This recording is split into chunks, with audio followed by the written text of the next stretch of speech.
आप प्रवेश कर रहे हैं सीएनबीसी आवाज और इबेक्स कैश के शानदार स्टूडियो में। नमस्कार, सीएनबीसी आवाज और इबेक्स कैश स्टूडियो में आप सभी का स्वागत है। मैं हूं सुमित और वीकली एक्सपायरी का दिन, जबकि भारतीय बाजारों में आज उतार चढ़ाव के बदले में एक रेंज बाउंड ट्रेड होता हुआ दिखाई पड़ा और एक बहुत सीमित दायरे में मार्केट्स ने ट्रेड किया। रेंज थी आज इंडेक्स में, यानी कि निफ्टी सेंसेक्स में एक सीमित दायरे में कामकाज था और निफ्टी बैंक भी जो रेंज थी बहुत बड़ी नहीं, लेकिन वहाँ पर भी एक रेंज के अंदर ही कामकाज हुआ। ये आपके सामने निफ्टी का चार्ट है और आप देखिए करीब करीब 17,481 का हाई, 17,233 का लो, यानी करीब 200 अंकों के आसपास की रेंज, मोर लेस 1% के ट्रेड रेंज के अंदर ट्रेड कर रहा था। निफ्टी बैंक भी 37,385 और करीब करीब 38,258, यानी कि रफली यहाँ पर भी आपको जो रेंज है वो 400-500 अंकों के आसपास की ही दिखाई पड़ेगी। तो बहुत ज़्यादा ट्रेड वहाँ पर भी होता हुआ नहीं दिखाई पड़ा। तो एक सीमित दायरे में कामकाज था। आज सुबह से मिड कैप स्मॉल कैप थोड़ा सा वीक टोन पर थे, स्पेशली स्मॉल कैप इंडेक्स जो कि वीक टोन पर था। मिड कैप फिर भी एक समय में हरे निशान में थे, लेकिन सेकंड हाफ में आते आते वहाँ पर भी प्रेशर बनता हुआ दिखाई पड़ा, हायर लेवल से एटलीस्ट। और स्मॉल कैप इंडेक्स में भी आज बिकवाली सेकंड हाफ के अंदर ज़्यादा गहराते हुए दिखाई पड़ी। मिड कैप दिन भर हरे में, लेकिन लास्ट आवर में आके बिकवाली एक्सटेंड हुई यहाँ पर, और स्मॉल कैप इंडेक्स में भी आज दिन भर प्रेशर में रहा और लास्ट आवर तक आते तो प्रेशर एक्सटेंड हो गया। स्टॉक स्पेसिफिक स्टोरीज ज़्यादा मार्केट में आज पैन आउट कर रही थी। अच्छा, रुचित जैन पूरे हफ्ते हमारे साथ बने रहे हैं और रुचित जी के लिए बहुत मुश्किल टास्क था बाजार में ट्रेड पकड़ना, जो कि इस हफ्ते पूरी तरह से अंतर्राष्ट्रीय बाजारों के तर्ज के ऊपर ही डिपेंड कर रहा था। बातचीत करेंगे हम रुचित जी से और पूछेंगे कि आज अब वो कैसे देख रहे हैं मार्केट्स को। इसके अलावा आप कुछ आंकड़े भी देखेंगे जो कि आज पूरी तरह से बाजार की दिशा दशा आपको बताएंगे। 200 अंकों का दायरा निफ्टी में, 700 अंकों का दायरा निफ्टी बैंक में, 711 अंकों का दायरा सेंसेक्स में आपको दिखाई पड़ेगा। वीकनेस प्रिवेल कर रही है तमाम सेक्टर्स के अंदर, इसीलिए एडवांस डिक्लाइन में डिक्लाइन ज्यादा है। 33 शेयर निफ्टी के गिरावट में, निफ्टी बैंक के 12 शेयरों में बिकवाली, सेंसेक्स के 19 शेयरों में बिकवाली आज के सत्र में आपको दिखाई पड़ेगी। ब्रॉडर साइड पे जाएंगे तो वहां पर भी बाजार बिकवाली की तरफ ही दिखेगा। एफ&ओ के करीब 141 शेयर दबाव में, एनएससी के 1334 शेयरों में बिकवाली और बीएससी के भी करीब करीब 2100 शेयरों में बिकवाली देखने को मिल रही है। पॉजिटिव कंट्रीब्यूशन में आज आपको एचडीएफसी दिखाई पड़ेगा, 26 अंकों का पॉजिटिव कंट्रीब्यूशन लगातार तीसरा दिन, जबकि रिलायंस 25 अंकों का कंट्रीब्यूशन आज फिर दे रहा है। एचयूएल और ओएनजीसी दो और ऐसे नाम जहां पर आज पॉजिटिव कंट्रीब्यूशन आता हुआ दिखाई पड़ा। नेगेटिव साइड पे बैंक्स, आईसीआईसीआई बैंक स्पेशली 19 अंकों का नेगेटिव कंट्रीब्यूशन, एचडीएफसी बैंक करीब 11 अंकों का कंट्रीब्यूशन, एक्सिस बैंक रफली 8 अंकों का कंट्रीब्यूशन और टीसीएस अपनी रिकॉर्ड तारीख से थोड़ा पहले करीब 7 अंकों का नेगेटिव कंट्रीब्यूशन ये दे रहा है। टर्नओवर वाइज रिलायंस सबसे ऊपर 1450 करोड़ का टर्नओवर, टाटा मोटर्स 1400 करोड़ का, एचडीएफसी 1200 करोड़ का, आईसीआईसीआई और टीसीएस कुछ और ऐसे नाम जो कि 1100 से 1200 करोड़ का टर्नओवर आज दे रहे थे।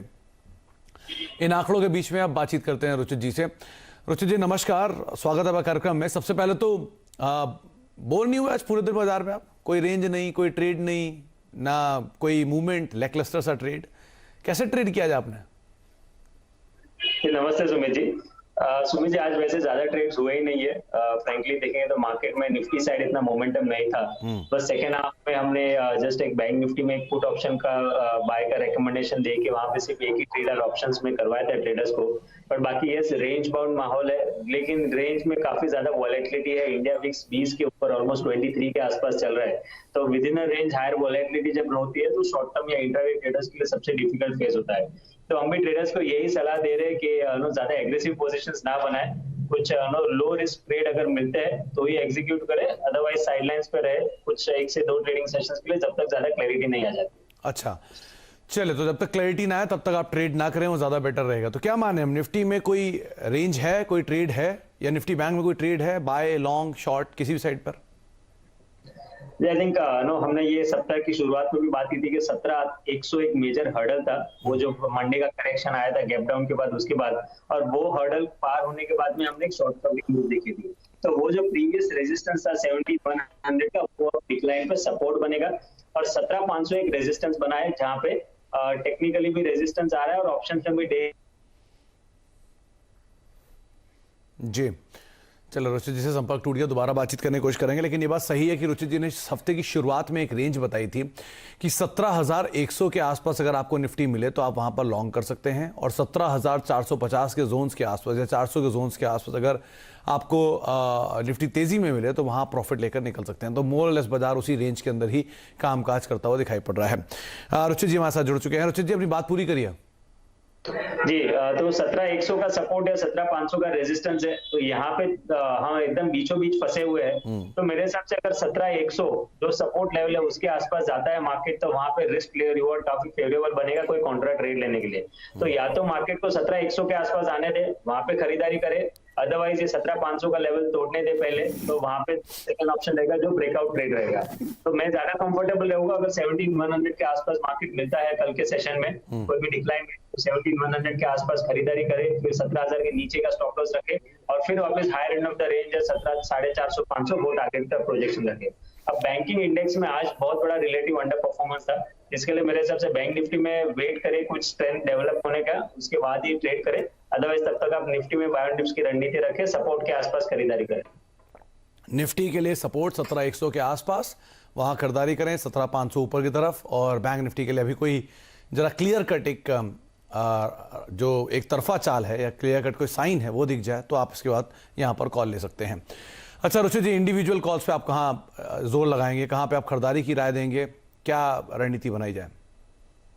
ये दो स्टॉक्स है जिसमें खरीदारी की सलाह आएगी, और मेरा स्टॉक सिलेक्शन मैंने एक ही क्राइटेरिया पे रखा है कि गिरते मार्केट में जो स्टॉक्स आउट परफॉर्मेंस बता रहे हैं यानी आज के सेशन में वैसे ही स्टॉक सिलेक्शन मैंने किए है। तो सबसे पहला है हेवी वेट्स में से HUL, हिंदुस्तान यूनिलीवर। एक प्राइस वाइज करेक्शन के बाद में आज हमने मार्केट में स्टॉक में थोड़ी स्टेबिलिटी आती हुई देखी। शॉर्ट टर्म चार्ट्स पे स्टॉक अपने ब्रेकआउट के वर्ज पर है, तो यहाँ पे एक अच्छा पुलबैक मूव रह सकता है। Low risk reward ratio setup है, तो करंट लेवल्स पे के आसपास का खुलता है तो वहां पे खरीदारी करें। 2270 का स्टॉप लॉस रखे 2350 तक के टारगेट के लिए।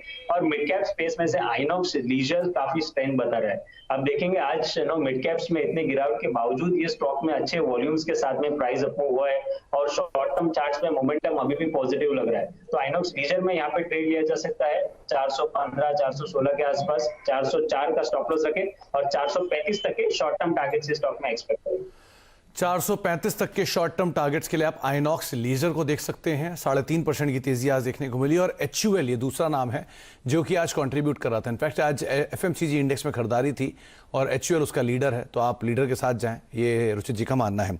अच्छा, लीडर की बात हुई रुचित जी, तो कल भी मैंने सवाल पूछा था और आज फिर पूछूंगा, वो है रिलायंस इंडस्ट्रीज।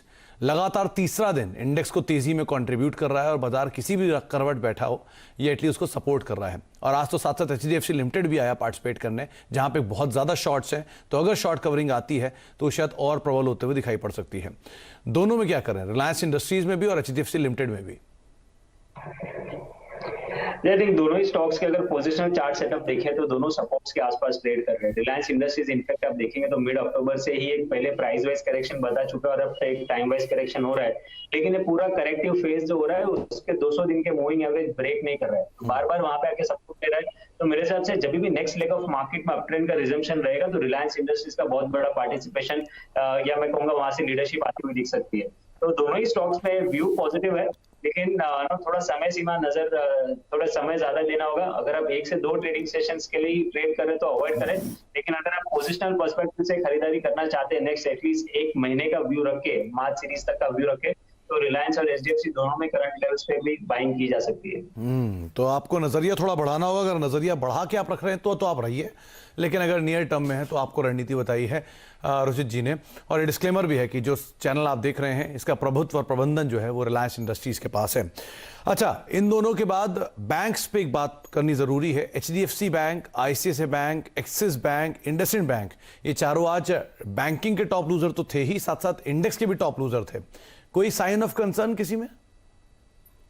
नहीं, आई थिंक PSU बैंक्स में देखेंगे तो थोड़े वरी फैक्टर्स है, क्योंकि जहाँ पे शार्प अपमूव था वहीं पे शार्प करेक्शंस है।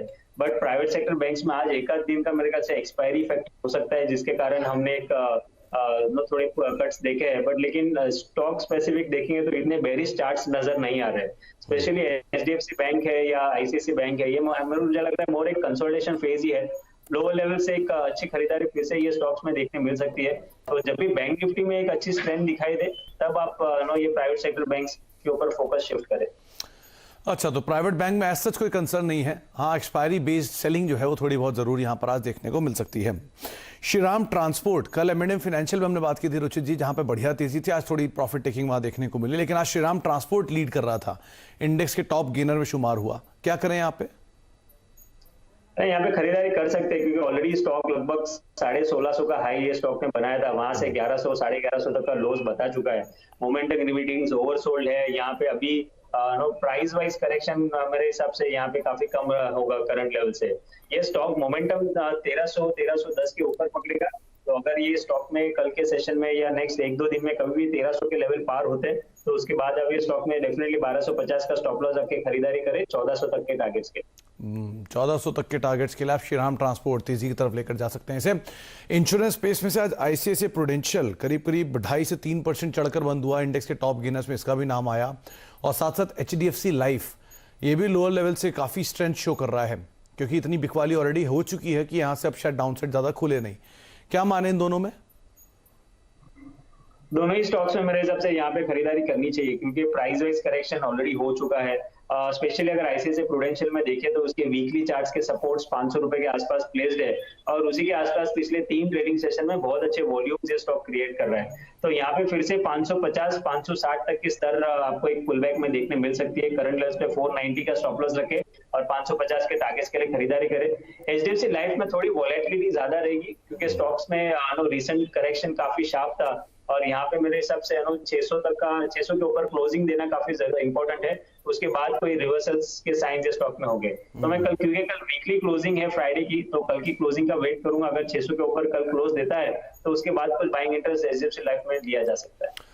600 के ऊपर क्लोज तो एक बार को बाइंग देखेंगे, लेकिन हाँ ऑलरेडी गिरावट काफी देखी गई है हायर लेवल से, तो शायद यहाँ डाउन साइड इतना ज्यादा ना भी दिखाई पड़े, लेकिन फिर भी आप स्टॉप लॉस के साथ अपनी पोजीशंस को आप लॉन्ग साइड पर रखिएगा। कमिंस इंडिया एक और नाम है जो कि आज बढ़िया तेजी में था, 2.5% के आसपास की तेजी थी, अच्छा हुआ एडिशन भी था यहाँ पर। इसमें क्या करना चाहिए रुचित जी? काफी अच्छी स्ट्रेंथ ये स्टॉक दिखा रहा है, इर्रिस्पेक्टिव ऑफ मार्केट्स में क्या हो रहा है। ये स्टॉक में पिछले कुछ दिनों से 200 डीएमए के आसपास सपोर्ट लेके एक अपमूव आया है। वॉल्यूम्स ये स्टॉक में प्राइस अपमूव में अच्छे हो रहे हैं, तो आई थिंक ये स्टॉक 1050 1060 तक के स्तर भी शॉर्ट टर्म में दिखा सकता है। तो 960 के नीचे 960 के ऊपर जब तक इंटैक्ट है तब तक ट्रेंड पॉजिटिव है। 960 का स्टॉप लॉस है स्टॉक में, खरीदारी करें 1050 के टारगेट्स के लिए। 1050 के टारगेट्स के लिए आप खरीदारी कर सकते हैं। कमिंस इंडिया में डे हाई के आसपास ने आज क्लोजिंग भी दी है। चलिए एक ब्रेक का वक्त हो गया, ब्रेक के बाद लौटेंगे, रुचित जी से हम आगे बातचीत जारी रखेंगे। साथ ही साथ यतिन भी हमारे साथ मौजूद होंगे, जिनसे हम बातचीत करेंगे डीलिंग रूम को लेकर, किस तरह की राय रणनीति है, किस तरह की बातचीत है वहां पर। छोटे से ब्रेक के उस पर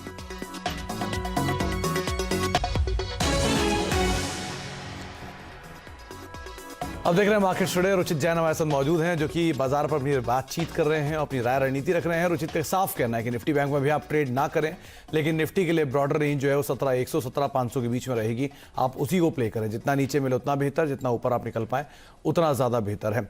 2 कॉल्स उनकी तेजी की तरफ है। इसमें माफ कीजिएगा HUL पहला नाम है जो कि उन्होंने चुना है FMCG स्पेस से, और दूसरा है आइनॉक्स लेजर जिसपे वो खरीदारी की राय दे रहे हैं। अच्छा, रुचित से हम बातचीत आगे भी करेंगे, लेकिन उससे पहले यतिन से चर्चा कर लेते हैं और समझ लेते हैं कि डीलिंग रूम में किस तरह की बातचीत है, कौन कौन से स्टॉक्स को उन्होंने आइडेंटिफाई किया है। तो यतिन, आज डीलिंग रूम में कौन से स्टॉक्स पे चर्चा होगी? बिल्कुल, नेटफ्लिक्स एंड चिल वाला मामला हो गया है। शादी की भी सीजन है और शॉपिंग की भी सीजन है, और लोग काफ़ी कहूँगा लैक लस्टर डल एनवायरनमेंट हो चुका है। और ये जो बेलारूस और रशिया और यूक्रेन से जो हमको खबरें मिलती हैं उस पर आप तुरंत देखेंगे बाजार का रिएक्शन हो जाता है आइदर वेज। तो कोई खास ट्रेड्स आपको नहीं बनते हुए दिखाई दे रहे हैं डीलिंग रूम से। इनफैक्ट वो वॉल्यूम्स भी आपको दर्शा रहे हैं कि किस हिसाब से ऑप्शन एक्टिविटी और कैश के स्टॉक्स में वॉल्यूम्स गिरता हुआ दिखाई दे रहा है। लेकिन 2 स्टॉक्स जो आज डीलिंग रूम्स फोकस कर रहे हैं, क्यूमिंस इंडिया शो की शुरुआत में ऑलरेडी इस पर डिस्कशन हो चुका है, लेकिन इसका मुख्य कारण डीलिंग रूम्स ये बता रहे हैं कि जो एक बड़ा FI यहाँ बिकवाली कर रहा था उसकी बिकवाली खत्म हो गई है, और शायद यहाँ से आपको अच्छे खासे बाउंस आते हुए दिखाई देंगे। यहाँ एक BTST ट्रेड भी आप ले सकते हैं, जहां उनको लगता है कि 1000 रुपए से लेके 1015 तक के टारगेट्स आपको देखने को मिलने चाहिए शॉर्ट टर्म में। क्यूमिंस इंडिया के अलावा HDFC लाइफ पे फोकस होना चाहिए, और देखिए आज किस हिसाब से HDFC लाइफ, SBI लाइफ जैसे शेयर्स परफॉर्म कर रहे हैं। ऑब्वियसली LIC का जो IPO आने वाला है उसका भी एक रब ऑफ इफेक्ट आप लाइफ इंश्योरेंस कंपनीज पे देख सकेंगे, लेकिन ये जो 52 वीक लो के बाद जो बिकवाली आपको दिख रही थी HDFC लाइफ में, वो कहीं थम गई है, और डीलिंग रूम्स को लगता है कि यहाँ एक पोजिशनल बाउंस बैक आपको देखने को मिलना चाहिए। 625 रुपए के टारगेट के साथ यहाँ वो पोजिशनल खरीदारी अपने क्लाइंट्स को करवा रहे हैं। HDFC लाइफ यहाँ पर भी बातचीत कर चुके हैं और कमेंट्स को लेकर तो रुचित जी का भी कहना है कि तेजी आप यहाँ पर देख सकते हैं 1050 के टारगेट्स के लिए 960 का स्टॉप लॉस मेंटेन करेंगे। अच्छा रुचित जी, 2-3 नाम और हैं। एक नवीन फ्लोरिन 3.5% की तेजी, ओआई रिडक्शन, बढ़िया शॉर्ट कवरिंग आज यहाँ पर देखने को मिल रही थी। और दूसरा आप HCL में भी नजर डालिए, लास्ट आवर बाइंग थी, 1.5% के आसपास का उछाल था, यहाँ क्या करें? आई थिंक नवीन फ्लोरिन में डिक्लाइंस पे खरीदारी की कोशिश करें। स्टॉक ने रिसेंटली आई थिंक 4,300 से लेके 3,700 तक एक शार्प डिक्लाइन बताया है, इसीलिए पुल बैक मूव आज था। लेकिन यहाँ पे जो सपोर्ट है वो 3,700 के आसपास प्लेस है, तो अगर 3700 के आसपास स्टॉक मिलता है 3700 से 3800 की रेंज में भी, तो वहां पे रिस्क रिवॉर्ड रेशियो ज्यादा फेवरेबल रहेगी रादर देन करंट लेवल्स पे। तो नीचे मिलता है 3800 के अंदर, तो आई थिंक ये स्टॉक में वहां पे बाइंग अपॉर्चुनिटी तरीके से देखने चाहिए। HCL टेक्नोलॉजीज यस एक अच्छा मोमेंटम हमने देखा है, बट ओवरऑल जो IT स्पेस है वहां पे अभी तक ब्रेकआउट्स नहीं आ रहे और मोर एक टाइम वाइज करेक्शन हमें लग रहा है कि स्टॉक कर रहा है। तो 1200 का स्तर का रेजिस्टेंस इंपॉर्टेंट है निकलना, वो निकलता है उसके बाद ही स्टॉक में खरीदारी करें। सर HCL टेक नहीं HAL का सवाल था मेरा रुचित जी, उस पर आपकी राय क्या है?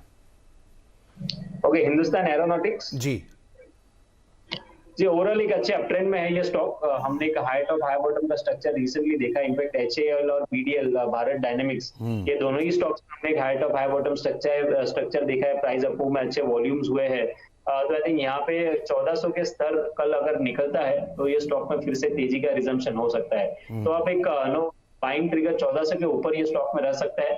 1400 का लेवल्स निकलता है तो उसके बाद 1345 का स्टॉप लॉस रखे और 1500 तक के टारगेट स्टॉक में एक्सपेक्ट करें। ओके, तो HCL और BDL दोनों में, भारत डायनामिक्स में भी इनफैक्ट लास्ट आवर में कुछ बाइंग थी, तो इन दोनों पर भी आप नजर बना के रख सकते हैं। बहुत बहुत शुक्रिया रुचित जी हमारे साथ मौजूद रहने के लिए पूरे हफ्ते और बाजार पर अपनी राय रणनीति बताने के लिए, अलग अलग स्टॉक्स पे हमसे चर्चा करने के लिए। इसी नोट के साथ हम बाकी स्टूडियो को यहीं समेटेंगे। कल हफ्ते का आखिरी कारोबारी सत्र है, जरा ध्यान संभल कर ट्रेड करिएगा, बहुत सारे इवेंट्स अवेटेड हैं और क्योंकि हफ्ते का आखिरी दिन होगा तो जो शॉर्ट सिस्टम में या लॉन्ग सिस्टम है वो भी कुछ हद तक वाइंड अप होंगे, तो अकॉर्डिंगली आपको ट्रेड लेना होगा। ध्यान संभल कर ट्रेड करिएगा। नमस्कार।